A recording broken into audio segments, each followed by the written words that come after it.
Exodus chapter 9. Then the Lord said to Moses, Go to Pharaoh and say to him, This is what the Lord, the God of the Hebrews, says. Let my people go so that they may worship me. If you refuse to let them go and continue to hold them back, the hand of the Lord will bring a terrible plague on your livestock in the field, on your horses and donkeys and camels, and on your cattle and sheep and goats. But the Lord will make a distinction between the livestock of Israel and that of Egypt, so that no animal belonging to the Israelites will die. The Lord set a time and said, Tomorrow the Lord will do this in the land. And the next day the Lord did it. All the livestock of the Egyptians died, but not one animal belonging to the Israelites died. Pharaoh sent men to investigate and found that not even one of the animals of the Israelites had died. Yet his heart was unyielding, and he would not let the people go. Then the Lord said to Moses and Aaron, Take handfuls of soot from a furnace and have Moses toss it into the air. In the presence of Pharaoh it will become fine dust over the whole land of Egypt. And festering boils will break out on men and animals throughout the land. So they took soot from a furnace and stood before Pharaoh. Moses tossed it into the air, and festering boils broke out on men and animals. The magicians could not stand before Moses because of the boils that were on them and on all the Egyptians. But the Lord hardened Pharaoh's heart, and he would not listen to Moses and Aaron, just as the Lord had said to Moses.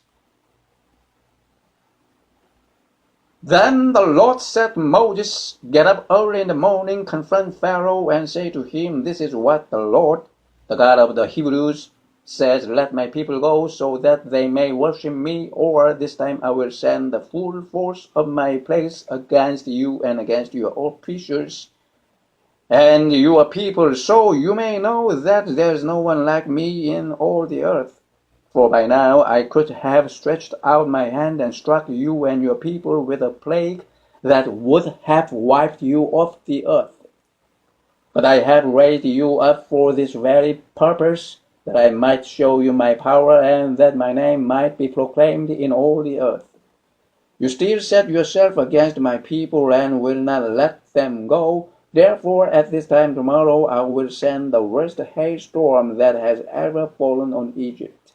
From the day it was founded till now, give an order now to bring your livestock and everything you have in the field to a place of shelter, because the hail will fall on every man and animal that has not been brought in and is still out in the field, and they will die. Those officials of Pharaoh who feared the word of the Lord hurried to bring their slaves and their livestock inside. But those who ignored the word of the Lord left their slaves and livestock in the field.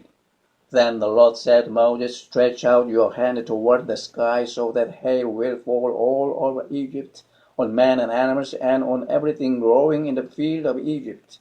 When Moses stretched out his staff toward the sky, the Lord sent thunder and hail, and lightning flashed down to the ground.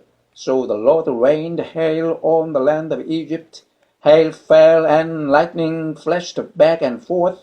It was the worst storm in all the land of Egypt since it had become a nation. Throughout Egypt hail struck everything in the fields, both men and animals. It beat down everything growing in the fields and stripped every tree.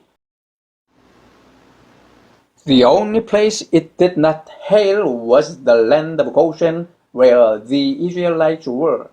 Then Pharaoh summoned Moses and Aaron. This time I have sinned, he said to them. The Lord is in the right, and I and my people are in the wrong. Pray to the Lord, for we have had enough thunder and hail. I will let you go. You don't have to stay any longer. Moses replied, When I have gone out of the city, I will spread out my hands in prayer to the Lord. The thunder will stop, and there will be no more hail. So you may know that the earth is the Lord's. But I know that you and your officials still Do not fear the Lord God. The flax and barley were destroyed, since the barley had headed and the flax was in bloom. The wheat and spelt, however, were not destroyed, because they ripened later. Then Moses left Pharaoh and went out of the city. He spread out his hands toward the Lord. The thunder and hail stopped, and the rain no longer poured down on the land. When Pharaoh saw that the rain and hail and thunder had stopped, he sinned again. He and his officials hardened their hearts. So Pharaoh's heart was hard, and he would not let the Israelites go, just as the Lord had said through Moses.